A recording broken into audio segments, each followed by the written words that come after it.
Bismillahirrahmanirrahim. Idza hayyitum bi tahiyyatin fahayyu bi ahsaniha aw rudduha. Assalamualaikum warahmatullahi wabarakatuh.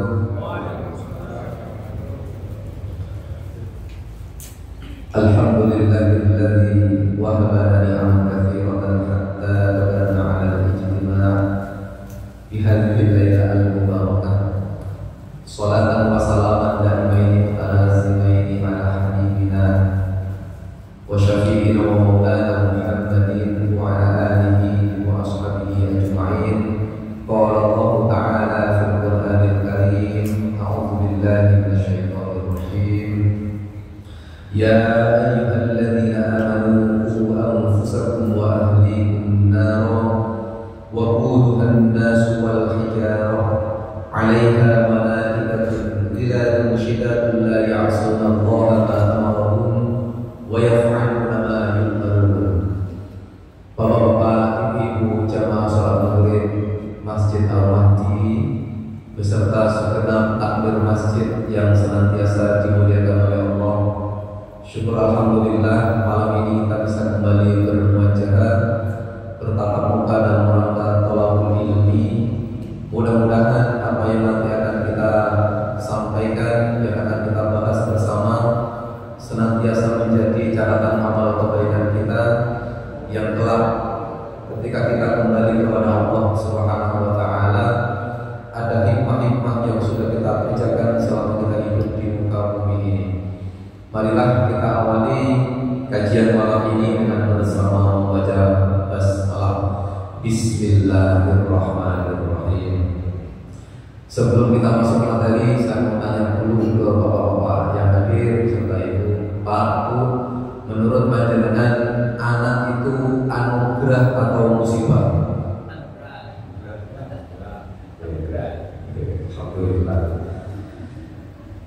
Anak itu lebih banyak menyakiti hati panjenengan atau menyenangkan? Satu hari berlalu ini panjenengan lebih sayang kepada panjenengan, putra putri panjenengan atau biasa-biasa saja atau bagaimana? Biasa-biasa saja karena mungkin sudah dewasa. Baik, Bapak Ibu yang dirahmati Allah, kajian malam ini adalah berkeluarga jalan menuju jannah. Kalau boleh kami bertanya, apa sih sebetulnya motivasi seseorang itu menikah? Apa sih yang melatar belakangi seseorang itu harus berkeluarga? Apakah takut kalau statusnya masih jomblo sampai usia sekian tahun? Apakah kemudian ada yang merasa dibully oleh teman-teman seperjuangannya? Rumah sudah punya, jabatan sudah ada, kendaraan sudah ada, tapi satu persoalan yang belum ada pada dirimu, kemana-mana sendiri. Ada nggak Pak yang motivasinya itu begitu? Motivasi tertinggi hidup kita dalam kehidupan kita ini menikah itu pertama adalah ittiba'ul Rasul. Kita ini mengikuti sunnah Rasulullah. Sampai pada takaran ketika seseorang sudah merasa dirinya zuhud. Zuhud itu adalah posisi keadaan manusia yang membatasi ruang hidupnya ini dengan kebutuhan dunia. Bahasanya itu sudah tidak mau berkecimpung terlalu kuat dengan urusan dunia. Hidup matinya ini diserahkan hanya untuk Allah. Kemudian dalam hadis pendeknya Rasul itu sesempurna-sempurnanya manusia, Rasul itu qiyamul lail juga tidur. Rasul itu berpuasa juga berbuka. Rasulullah itu apa yang lain? Pokoknya Rasulullah itu juga mencegah dirinya, tapi juga beliau menikah. Makanya dalam satu ayat apa hadis yang sering disampaikan waktu menikah itu apa? Faman an-nikahu sunnati faman raghiba an sunnati falaisa minni. Nikah itu sunnah,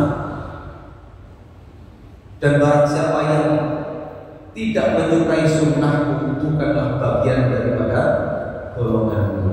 Itu kata Rasulullah. Kembali ke tema kita, Rumahku adalah surgaku. Kira-kira bapak-bapak ibu-ibu sepakat atau tidak? Rumahku adalah surgaku. Entah itu rumahnya ngontrak, entah itu rumahnya nasi nyangsur, entah itu rumah warisan, entah rumah yang benar-benar dibangun mulai awal sampai lantai keempat. Yang penting adalah rumahku adalah surgaku. Kalau kita ingin merasa bahwa rumah kita ini adalah seperti surga, yang mana gambaran-gambaran surga itu Allah sudah berikan dalam banyak surat, dalam Quran surat Al-Ghasyiyah misalkan, dalam surat Al-Bayyinah misalkan, itu ayat yang ke-8. Banyak gambaran. Intinya surga itu adalah tempat yang paling menenangkan jiwa. Kalau kita ingin punya foto bahwa rumahku adalah surgaku, baiti jannati, maka siapa saja anggota rumah yang masuk ke dalam rumah itu mestinya jadi sangat nyaman. Seorang ayah di tempat kerja saingannya macam-macam, di tempat kerja dimarahi bos, di tempat kerja crash dengan teman sebaya atau teman kerja, atau hari itu keliling-keliling bagi bapak-bapak yang kemudian berdagang tidak ada satupun barang yang laku, kemudian harapannya masuk ke dalam rumah, seluruh persoalan di luar rumah selesai. Anak-anak kita di tempat belajarnya punya nilai yang tidak baik, dibully teman-temannya misalkan, atau mengalami masalah di sekolahnya, harapannya pulang sekolah semuanya bisa selesai. Maka kalau fungsi rumah ini seperti jannah, fungsi rumah ini seperti surga, maka insya Allah rumah itu adalah tempat yang paling favorit, yang akan diyakini, yang akan dideklarasikan oleh setiap penghuni rumah. Maka kita harus kemudian mendesain rumah kita dari sisi bentuk, meskipun tidak rumah mewah, meskipun bukan rumah elit, tapi paling tidak rumah kita ini harus menjadi rumah yang betul-betul menjadi favorit bagi anggota keluarganya. Lepon enten griya temboke Joko aturan menurut monggo dicat pakai boten ngantos apa Pak ya mosok setahun sekali ngecat griya ya. Nek pun marah itu pun monggo dicat. Seni kenang-kenangan, Masya Allah. Apa gitu? Kalau memang kita ingin mengenang goresan-goresan anak-anak kita, yang kita fasilitasi namanya kertas WSN, Buffalo, Momo, coba-coba terus dikeliping pakai, dipikoran, saya. Gitu. Bapak-bapak, ibu-ibu sepakat ya kalau rumahku adalah surga. Apa jadinya jika rumah itu tidak bisa menenangkan? Bahaya, habis itu bahaya. Cobi, jenengan sebagai kepala rumah tangga punya masalah di tempat kerja, punya masalah dengan rekan kerja, pulang ke rumah amut-amutan, rumah tidak menyuguhkan ketenangan, jenengan lari kemana? Tobat. Ya. Ribut berjam-jam mantung isa antos suku betah di luar rumah. Kenapa begitu? Karena di dalam rumah tidak menghadirkan ketenangan. Maka fungsi ibu, fungsi istri itu seperti kipas angin. Bu, ibu itu seperti AC, seperti kipas angin. Siapapun yang gerah dari luar rumah masuk ke dalam rumah, kena kipas angin, kena AC, dirinya menjadinya nyaman. Anak pulang sekolah gerah, anak pulang sekolah capek, masuk rumah senang. Betah apa boten mungkin? Apa jadinya jika rumah tidak menawarkan ketenangan, kedamaian, ketentraman? Maka rumah tidak lagi menjadi jannah bagi anggota keluarganya, maka akan mencari jannah-jannah yang lain. Ini bahaya. Lebih baik seorang ibu itu menyeduh kopi, segelas kopi untuk suaminya, diminum di situ bersama, kemudian ditemani. Suami cerita masalahnya kepada istri, anak cerita masalahnya kepada orang tua, itu lebih baik. Gimana? Berarti usaha warung gagal bohong. Kadang-kadang itu terlalu. Tapi kalau setiap kita punya masalah larinya ke situ, rumah hanya sebagai tempat singgah, di mana waktu kita ini lebih banyak di luar rumah, Pak. Pagi sampai sore, kadang-kadang lembur sampai malam di tempat kerja, pulang-pulang capek lalu tidur. Rumah tidak ubahnya hanya seperti kos-kosan saja. Jika tidak difungsikan sebagai jannati, maka kepala rumah tangga bertanggung jawab penuh bagaimana caranya bisa menjadikan rumah yang mungil ini, rumah yang sederhana ini, tapi bak pelaksanaan surga bagi para penghuninya.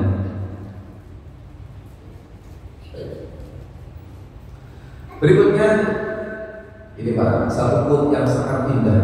Menjadi orang tua adalah anugerah dan hanya Allah Subhanahu wa Ta'ala yang memberikan kepantasan. Semua anak muda berpotensi bisa menikah. Semua orang yang sudah menikah berpotensi memiliki keturunan. Semua orang yang punya keturunan berpotensi menjadi kakek dan menjadi nenek. Tapi tidak semua orang, laki-laki maupun perempuan, bisa menjadikan rumah tangganya ini menjadi rumah tangga yang sakinah, mawaddah, warahmah. Itu pilihan, Pak. Secara biologis, kalau laki-laki dan perempuan ini normal, tidak ada masalah, maka insya Allah ketika melakukan pernikahan secara sah akan Allah berikan keturunan. Itu logika manusia. Tapi yakinlah bahwa kalau hari ini kita posisi kita seperti ini, maka kita diberikan kepantasan oleh Allah. Oleh karena itu, menjadikan keluarga ini sebagai jalan menuju jannah tidak boleh main-main, tidak boleh asal-asalan. Maka harus kita lakukan pembelajaran dan terus belajar untuk menjadikan keluarga kita yang segelintir ini betul-betul menjadi keluarga yang sakinah, mawaddah, warahmah. Maka salah satunya adalah kita diajarkan oleh Allah untuk berdoa, memohon untuk anak keturunan kita dalam Quran surat As-Saffat ayat 100. A'udzubillahi minasyaitonirrajim. Rabbi habli minas sholihin. Ya Tuhanku, anugerahkanlah kepadaku seorang anak yang termasuk orang-orang yang sholih. Punya satu anak sholih itu sebenarnya luar biasa. Punya dua anak sholih itu luar biasa. Punya anak 5 sholih semuanya luar biasa. Maksud saya itu memotivasi gitu lagi. Agar apa? Agar kita tidak khawatir berapapun Allah titipkan amanah itu kepada kita. Ingat, kalau ada yang menitipkan yaitu Allah, maka Allah lah yang akan bertanggung jawab atas kehidupan anak-anak kita. Masalahnya kita ini terlalu membatasi kekuasaan Allah dengan keterbatasan pikiran kita. Ojo-ojo sekolah ojo terus biaya. Oh ya Allah boleh pondok. Sisi pondok, sisi sekolah, sisi SMA, sisi kuliah. Mau muter itu ya, muter pikiran ini akhirnya stres. Padahal Gusti Allah itu sugih. Kita saja yang kemudian kurang yakin. Keyakinan umat saat ini itu mengalami penurunan degradasi dibandingkan orang-orang tua kita zaman dulu. Ngapunten. Orang tua zaman dulu ini cerita Karena saya itu termasuk generasi milenial. Orang tua zaman dulu itu putra-putrinya banyak-banyak. Ya Bapak, 9, 10, paling itu termasuk keluarga besar. Makanya senyum-senyum mawon. Banyak kata. Ini orang tua ini buat ternyata kamu merosot. Oh, mana nama bos gak mikir. Bukan terlalu bingung. Mungkin sekarang kita jawab biar bagi saya tetap di pada kali saat ini. Loh kenapa nggak boleh? Itu yang sedang bergeser hanya keyakinan kita. Kita tidak merasa yakin bahwa Allah akan memenuhi hajat kita. Oleh karena itu bapak-bapak, ibu-ibu jamaah yang dirahmati Allah, marilah dengan keterbatasan kemampuan dan pikiran kita ini segera kita kembali kepada Allah Subhanahu wa Ta'ala. Memiliki putra-putri yang soleh dan solehah itu tidak instan. Kamu tidak instan. Lalu instan saja kalau mau dimasak itu lah bisa. Ada prosesnya dulu, Pak. Masak air, minyak dimasukkan, siapin bumbunya. Itu ada proses. Maka menjadikan anak-anak yang qurrata a'yun, anak-anak yang soleh dan solehah itu perlu cara, perlu pendekatan dan sebagainya. Maka saya mau bertanya, kapan terakhir panjenengan ngobrol sama anak-anak?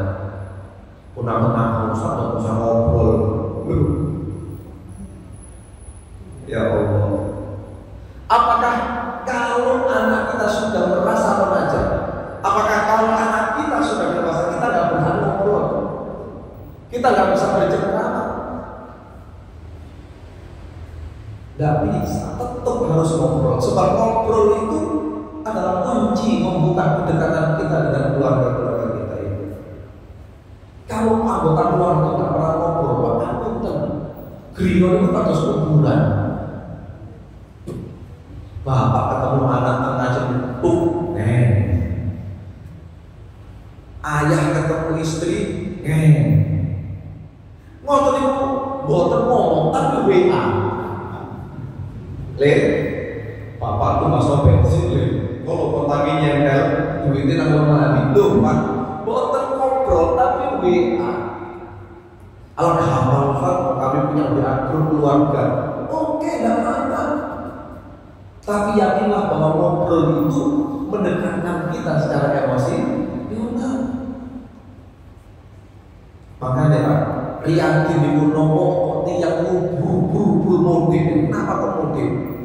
Rumahnya yang di Jakarta, rumahnya Bogor, rumahnya Kalimantan, pulang. Bahkan tidak sedikit dari mereka yang kecelakaan kemudian meninggal. Di perumtas itu banyak orang luar kota. Kita mau buat Jawa Tengah itu kata, Jawa Barat, Kediri, motor kata. Tapi nanti ada yang sempat Pak perumtas ini. Temu di mudik. Mudik itu apa sih Pak? Mau nambah satu telepon. Ngobrol, bercengkrama, penting Pak. Makanya yang mau saya tanya, kapan kita akan ngobrol? Kalau putra-putrinya sudah jadi orang, sudah menikah, sempatkan telepon. Gimana? Yang kedua, mau tanya, kapan terakhir kita bergurau bersama Anda? Gurau Pak, bergurau, dulinan. Udah kenal kamu sepi sih gurau. Loh ya Pak Bos. Sejauh itu hubungan jenengan kalian putra-putri panjenengan? Mulai bayi sampai kelas SD ditumbuhi, diterapkan SMP berjalan. Baru berapa tahun sih mereka itu keluar bisa naik motor sendiri? Berapa lama? Sudah sejauh itu hubungan kita sampai tidak sempat berdua. Kalau di berapa antara kalian makan bersama Anda? Guyone alim, ada beco, makan bapaknya makan penting kembali, ada sing teras, ada sing kamar, ada sing dapur. Oke. Pertanyaannya, kapan kesempatan jenengan memuji masakan istri di depan anak-anak? Tidak pernah. Tiap hari, alhamdulillah. Paling luar biasa, kamu Soalnya ini penting Pak. Ibu-ibu gue numpak, istri itu gue numpak, tidurnya nggak pernah nyenyak. Mesti bangunnya paling pagi itu pasti istri. Soalnya kepikiran belanja apa, pun mantan belanja terus diapa-apakan. Masa berdino tempe digoreng apa? Masa setiap hari itu pindah apa? Mikir Pak. Begitu masakan sudah siap, suaminya ini kemudian berangkat kerja terburu-buru, boten sempat makan. Sakitnya di mana? Sakitnya di sini istri. Loh, menit gak tahu. Itu istri Pak. Maka saya akan respect kepada bapak-bapak, ayah-ayah itu yang kalau kerja itu bontot atau sepuluh. Betapa sepuluh pun ditata-akan dan saya kadang motor liwat. Itu saya ngerti seperti pulau ini makan. Nek mantuk itu perlu tunjukkan nyontek. Itu lebih senang istri daripada nyontek si akeh. Bisa disaurakan dengan ini. Jajan orang Joko, jajan orang Joko. Oh tetap paling dituduh banget. Allah. Memuji masakan istri di hadapan anak-anak secara tidak langsung membangun kekuatan emosional yang akhirnya menyebabkan anak-anak ini sayang kepada ibunya. Ibu kemudian lebih pede lagi, Masya Allah, ujung memuji saya, masakan saya di depan anak-anak. Meskipun nanti Bambino kali masakan remaja jauh lagi, orang remaja saya itu tapi ketika dipuji senangnya luar biasa, Masya Allah. Kapan Anda panjenengan yang cium anak dan terakhir? Kecuali kalau sudah besar. Nek pun rasa alih-alih kan ini dicium. SMP SMA berangkat dicium, disayang, Masya Allah. Luar biasa. Ya berangkat ya. Sini lah, saya. Isi-isi bebek apa?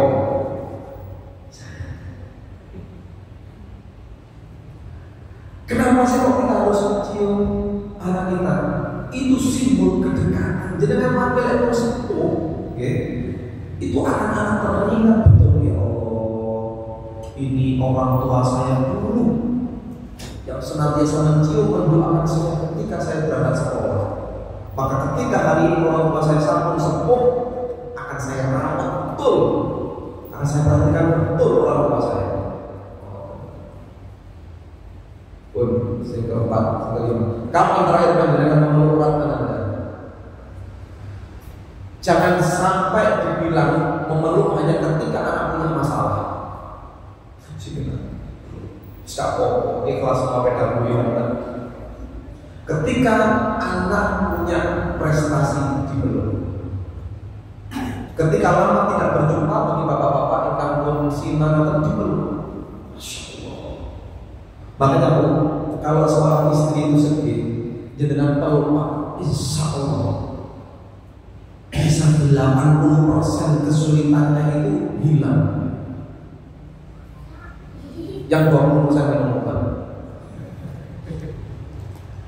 Dipeluk orang itu hubungan emosional itu luar biasa. Berisi dari sini, Mas Tasir Rajin memeluk putra putri ini. Enten apa ini?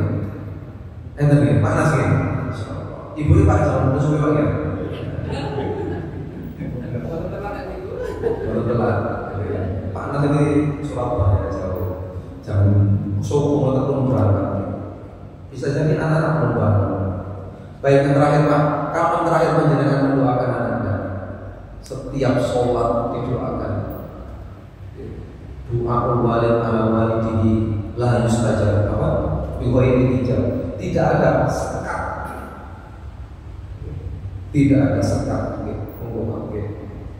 Pertanyaannya sekarang, lalu pendidikan anak kita ini tanggung jawab siapa? Kalau boleh kita bertanya, pendidikan anak kita ini tanggung jawab siapa? Tanggung jawab siapa Pak? Pendidikan kita Pak? Anak kita? Kalau di istilah pendidikan ini, ambil ini ada 3 pusat pendidikan, ada keluarga.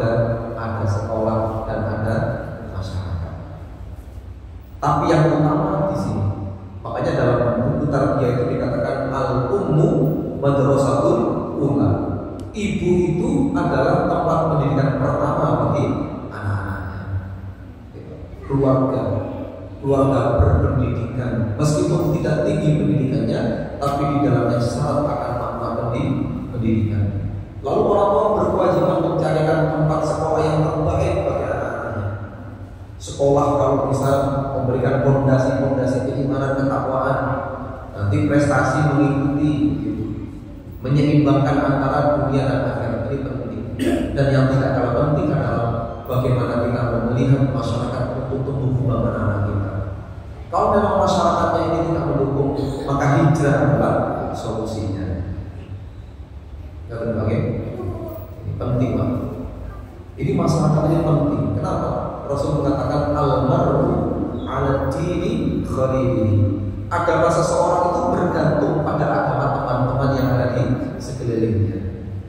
Kalau anak kita ini bergaul dengan anak-anak yang soleh dan solehah, insya Allah di sekolah ketemu guru-guru yang seperti itu, di rumah alamnya baik, di masyarakat baik, insya Allah anak-anak kita ini juga akan menjadi anak-anak yang baik-baik. Baik. Ada beberapa kesalahan Pak dalam mendidik putra putri. Kebanyakan dari orang tua itu masih mencontek atau menjiplak gaya parenting orang tuanya dulu. Kalau dulu kita bersalah kemudian dibiem, kalau sekarang kita terapkan kepada anak-anak kita, ini bukan lagi zamannya. Dulu kita baru dikasih makan sama orang tua kita setelah kita ngarit, setelah kita ngangsu, tasik melangi keluar dari itu. Ngangsu jebde itu pakai apa?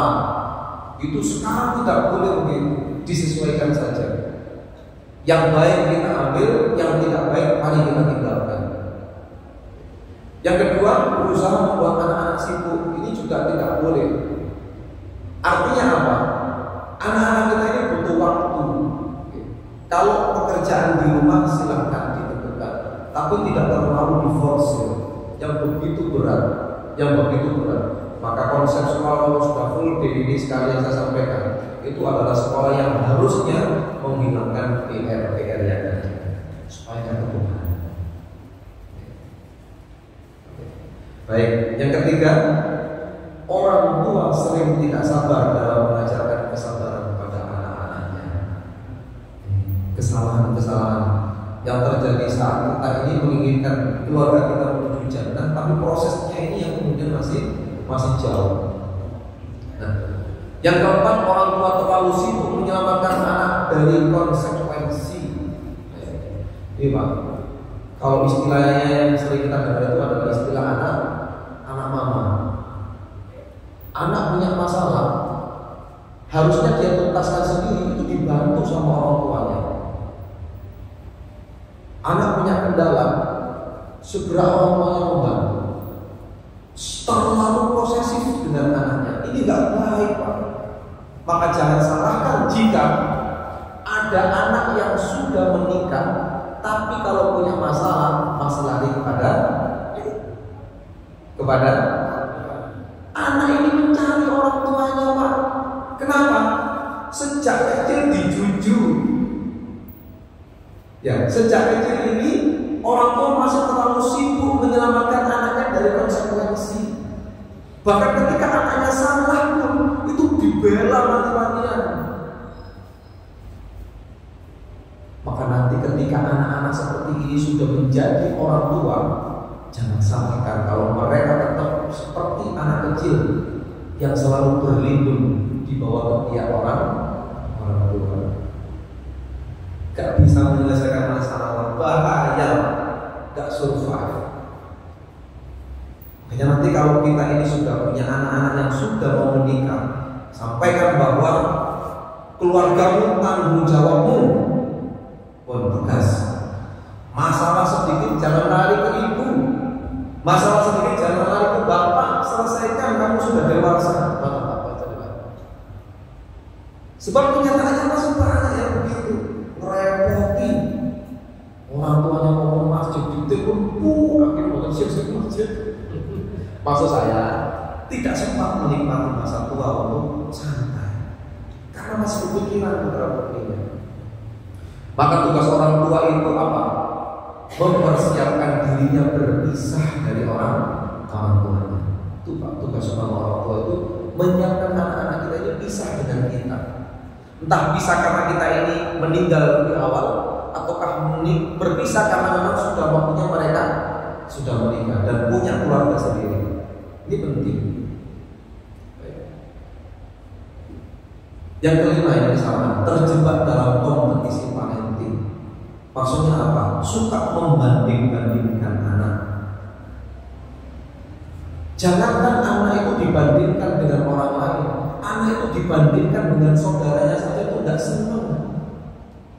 Maka tolong jangan membanding-bandingkan anak. Kalau menemukan kekurangan pada diri anak, ajak ngomong secara pribadi, berikan motivasi. Ini lebih penting. Karena berapa banyak anak yang kemudian tidak akur dengan saudaranya gara-gara suka dibanding-bandingkan. Beri kiatan lagi. Motor yang lagi beri gitu. Motor yang lagi pak. Kadang-kadang motor kroso. Lu koyok mbak, lu pinter. Lu koyok mas lu pinter. Aku lihat anak itu enggak, lihat anak ini ya. Bandingkan. Anaknya ya bos, bapak lu 9 tahun itu. Semesti saya aku koyok gini. Ada yang begitu frustasi dalam hidupnya. Karena dia merasa selalu direndahkan bahkan oleh orang tuanya sendiri. Ini mengerikan. Yang keenam, tidak memberikan contoh perilaku yang diharapkan pada anak. Kalau kita ingin membangun keluarga yang akhirnya menuju jannah, mari kita mulai dari diri kita sendiri. Kita berikan contoh terbaik untuk anak-anak kita. Prinsipnya orang tua hobi menghukum ini kita hilangkan. Maka itu solusi terakhir atas ketidakmampuan kita dalam mendidik anak-anak kita. Paling gampang itu marah, nyentak, paling gampang. Karena kita nggak ngerti caranya, paling marah. Tidak pernah berpikir tentang cara, tapi yang paling disukai itu instan, yaitu marah, dan marah. Makanya kan indikasinya begini, kalau ada bapak belum berangkat kerja, lalu anaknya tanya, ayah, pulang jam berapa? Belum juga berangkat, ditanya, pulang. Itu indikasi bahwa anak nyaman sama dengan. Kedua, kalau jenengan lagi santai, itu dibelum dari belakang.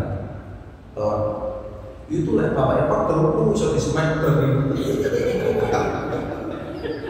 Berarti bapak pegel, ya Allah. Makanya kalau punya anak kecil, Pak, ini kesempatan Pak. Kasih umur 2 tahun, 3 tahun, 4 tahun, 5 tahun. Kalau ke masjid itu dibawa, diangkat, ditaruh di pundak panjenengan. Jalan.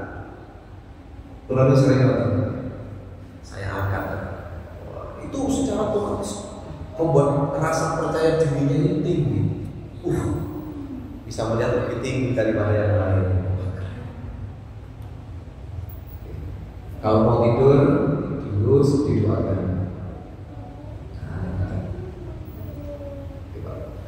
Lalu bagaimana cara mendidik anak yang baik? Allah sudah kasih contoh. Allah sudah kasih banyak resep. Di antaranya adalah bagaimana sahabat Luqman ini memberikan contoh dalam Quran surah Luqman ayat 17. A'udzubillahi minasyaitonir rajim. Ya bunayya aqimis sholata wa'mur bil ma'ruf wa nahy 'anil munkar wasbir 'ala ma asabak inna dzalika min azmil umur. Hai anakku, pendidikan pertama yang diajarkan oleh Luqman kepada anaknya apa? Dirikanlah sholat. Kenapa sholat? As-sholatu imaduddin. Sholat itu tiang agama. Sholat itu barometer. Awwalu ma yuhasabu bihil 'abdu yaumal qiyamah as-sholat. Amalan pertama yang Allah akan hisab itu adalah sholat. Kalau sholatnya baik, dianggap yang lain juga baik. Sholat itu penting. Makanya pesan kita kemanapun kamu pergi, jadi apapun kamu, jangan pernah tinggalkan sholat. Kenapa? Karena dengan seseorang itu sholat, itu seluruhnya sudah dia miliki. Dia ingat Allah pasti, dia pasti suci loh, suci. Maka orang sholat itu pasti suci 3 hal. Apanya? Pakaiannya pasti suci, badannya pasti suci, tempatnya pasti suci. Maksudnya apa? Anak itu akan diresok, dijaga secara otomatis ketika rajin melaksanakan sholat. Makanya sholat itu pasti diawali dengan wudhu atau enggak tayamum. Intinya suci. Artinya dawam, itu pikirannya selalu jernih. Maksudnya, karena hidup kita ini kan hanya menunggu waktu sholat. Seperti yang tadi kita nonton sholat maghrib, keras, pakai isya, pakai subuh, tidak sholat, begitu terus, begitu. Maka sholat itu jadi penting sekali. Sholat itu cuma banyak hikmah yang kita ambil. Sholat itu cuma mengajarkan organisasi, siap dipimpin, siap pimpin, teman. Siapa yang jadi imam kita hormati, kita nggak boleh mendahului. Alangkah semua di imam ini saat berdiri aja sih. Kok lama harus tahu duluan?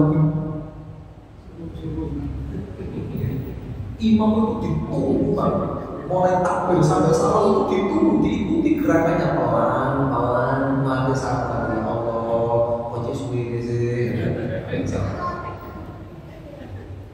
Sholat. Makanya harus tuntas. Kapan kita mengajarkan sholat?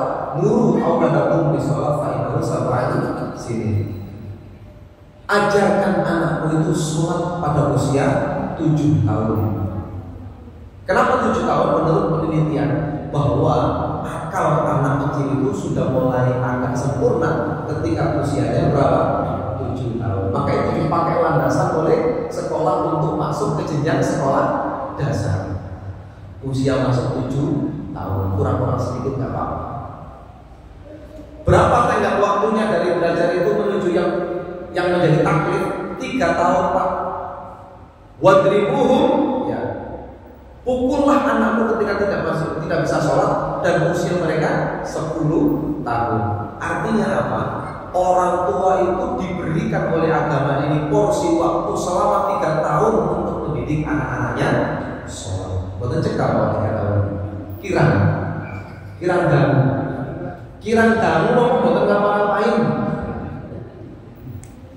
Pertanyaannya 3 tahun itu tempuh di mawon.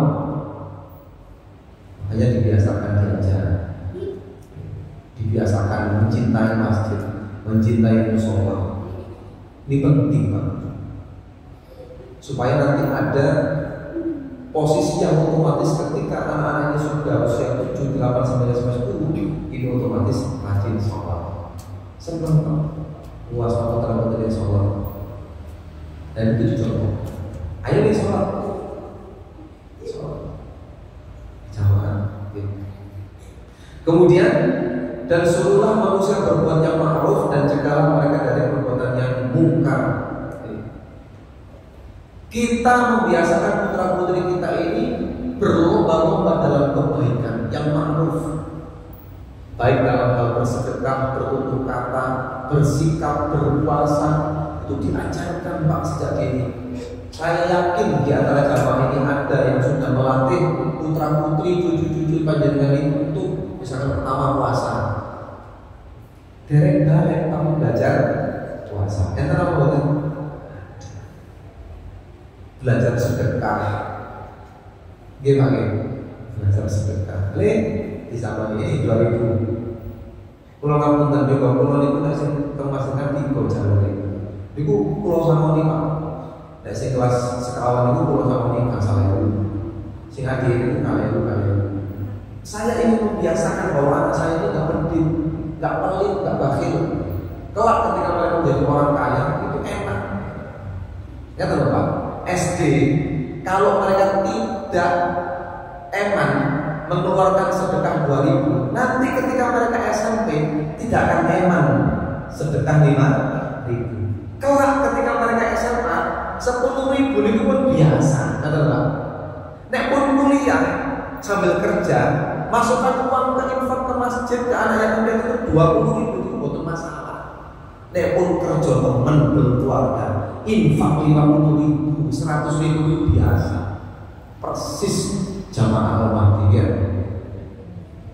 Lihat dompet itu warna merah, biru, hijau, ungu, coklat, terus abu-abu. Sing dengan pilih dengan letakkan infak itu.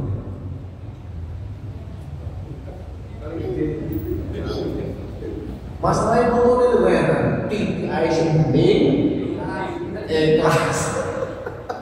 Niku loh Pak.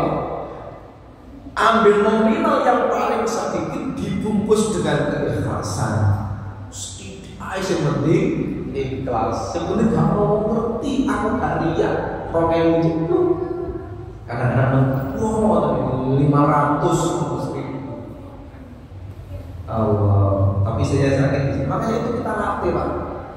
Kalau tidak pernah latihan, tidak akan mampu. Eman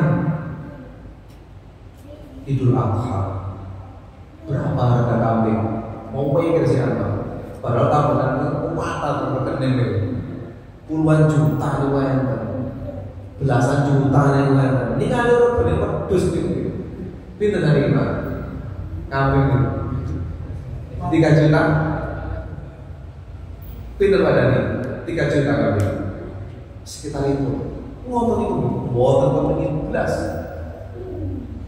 Idul Kurban. Sementara di tempat yang lain ada keluarga ini, ngapunten bagian. Semenjak kemarin itu Ramadan selesai hari raya, kemudian Idul Adha, ada keluarga itu yang bercita-cita berkurban ketika Ramadan apa Idul Adha yang akan datang. Tempat ini, Mas, ayo komitmen kurban. Ya, Bismillah. Ada yang begitu. Itu termasuk kebiasaan saja. Bagaimana bisa menuju jannah kalau tidak pernah dilatih? Ayo Pak, semangat Pak, semangat. Alhamdulillah juga proses pertama sampun. Dari saya sudah berubah, alhamdulillah. Istri sudah, anak pertama, kedua, ketiga, keempat. Besok ini insya Allah kelima. Jadi anak kelima, insya Allah atas nama anak saya itu Pak, semangatnya begitu. Harus begitu. Ini untuk memupuk dan memotivasi supaya keluarga yang kita miliki itu keluarga yang memudahkan menuju surga. Amin Allahumma amin. Terus mencegah kemungkaran. Kalau ada kemungkaran di sekeliling kita jangan diam Pak. Sabda Rasulullah, "Man ra'a minkum munkaran falyughayyirhu biyadihi." Barang siapa di antara kalian yang melihat kemungkaran di sekitarnya, maka hendaknya dia rubah dengan tangannya, dengan kekuasaannya. Fa in lam yastati' fa bi lisanihi. Jika tidak sanggup, tidak mampu, maka rubahlah dengan lisan. Fa in lam yastati' fa bi qalbihi. Jika tidak sanggup dengan lisannya, itu cukuplah dia mengingkari dengan hatinya. Apa kata Rasul? Wa huwa al-aful iman. Itu selama-lamanya iman. Saya ingin cerita satu Pak, kejadian nyata yang saya alami dalam hidup saya. Waktu saya pulang pondok tahun 2005 akhir, di belakang rumah ibu saya itu ada pekarangan ibu saya yang tidak terawat. Akhirnya oleh tetangga itu dimanfaatkan untuk nanam pisang. Singkat cerita, pisang itu kemudian besar dan lama-lama sekelilingnya itu dibersihkan, bersih. Hari Ahad itu saya pulang ke rumah, motor itu jejer kok banyak gitu Pak. Ini ada apa ini?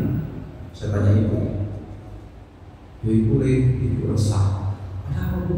Di pekarangan rumah ibu ini digunakan untuk sabun ayam. Aku gitu Pak. Tempatnya strategis kata mereka. Tidak terlihat. Oh, akhirnya ngapunten saya ngatur ke pengurus RT waktu itu. Bantu saya membubarkan sekelompok orang yang ada mungkin 30-40 orang. Terus sepurane aku Pak Wani pun saya teringat hadis tadi itu, man ra'a minkum munkaran falyughayyirhu biyadihi. Rubah dengan tangan. Terus alillah dulu. Kalau saya ini nanti dipukuli, ya paling Bapak belum mengawal. Yang penting itu tanahnya ibu saya dan saya di atas jalan yang benar. Pun Pak, saya akhirnya ke belakang rumah, masya Allah pemandangan belakang rumah penuh orang sama mayat. Ini hak Pak saya sampaikan. Akhirnya saya teringat pembelajaran dan pendidikan di pondok. Kalau kamu ketemu ular, maka peganglah kepalanya. Pun butuh capek. Saya pegang kepalanya, saya datangi tetangga saya yang mengumpulkan massa itu, saya tanya, Mas, saya minta sampai bubar bersama teman-teman sampai, karena saya dan ibu saya sekeluarga itu tidak ridho sampai memanfaatkan tanah ini untuk sampai kita. Tak tunggu 5 menit mas, leka buyar, aku besok yang sing tarung, apa bikin tarung, aku besok yang tarung misalnya, gak apa-apa mas. Waktu itu kata-katakan, waktu ngomong-ngomong, kalau gimana cerita saya kalau keluar, ya. Tapi mata saya nggak boleh terlihat kalah. Akhirnya koordinasi apa? Punya Pak, alhamdulillah. Ngotot itu jalan masuk dia keluar pus, diomongin macam-macam. Sakarep ngomong sembarang hal yang penting bu, ya. Sejak saat itu tanah di belakang rumah itu milik ibu saya itu sudah tidak dipakai lagi untuk sabun. Ayo Pak, anak kita ajarkan. Makanya kalau kita punya anak fisiknya kita latih fisiknya. Baik, sedikit lagi. Lalu kemudian diminta untuk bersabar, karena sabar ini adalah kunci daripada keberhasilan. Paling akhir saya ingin sampaikan, Pak, ini Pak, penting Pak. Tugas setiap orang tua adalah mempersiapkan anak berpisah dari kita. Maka anak harus bertanggung jawab, mandiri, disiplin. Mengkondisikannya butuh perjuangan Pak, dan butuh waktu. Orang tua yang mengurus pasti capek. Capek apa Pak? Capek. Tapi bayar di muka jauh lebih ringan daripada harus bayar di belakang. Paham maksudnya Pak? Capek hari ini di dunia. Kalau istilahnya Ramadan itu kepala untuk Ariel gitu, kepala untuk kaki untuk kepala, banting tulang cari uang untuk anak-anak kita. Anak kita didik, bukan masalah capek, sakit bukan masalah. Yang penting nanti ketika di surga, di akhirat maksud saya, pertanggungjawaban kita ini mudah untuk anak-anak kita. Penting. Daripada sekarang tidak diurus atau diurusnya biasa-biasa saja, kalau nanti di akhirat anak nuntut, kalau saya di dunia dibiarkan, diterlantarkan oleh bapak saya. Jangan yang harusnya naik surga, masuk surga, itu hari tanggung jawab pada putra putri banyak. Oke. Baik. Terakhir, kemampuan orang tua mendidik anak itu ada batasnya. Kita batasan ekonomi, batasan kemampuan dan seterusnya. Sedang pintu pertolongan Allah tiada terbatas. Maka iringi proses mendidik anak dengan doa. Selesai sholat, mau kerja, sepertiga malam, doa. Penting. Mudah-mudahan Allah Subhanahu Wa Taala senantiasa menjadikan keluarga kita jadi keluarga yang soleh dan solehah. Putra putri kita, istri kita qurrata a'yun. Amin Allahumma. Marilah kita akhiri ngaji kita pada malam hari ini dengan bersama membaca hamdalah alhamdulillahirabbil alamin dan kafaratul majlis. Subhanallahumma wa bihamdika asyhadu an la ilaha illa anta astaghfiruka wa atubu ilaik. Nasallallahu alaihi wa sallam. Wassalamualaikum warahmatullahi wabarakatuh.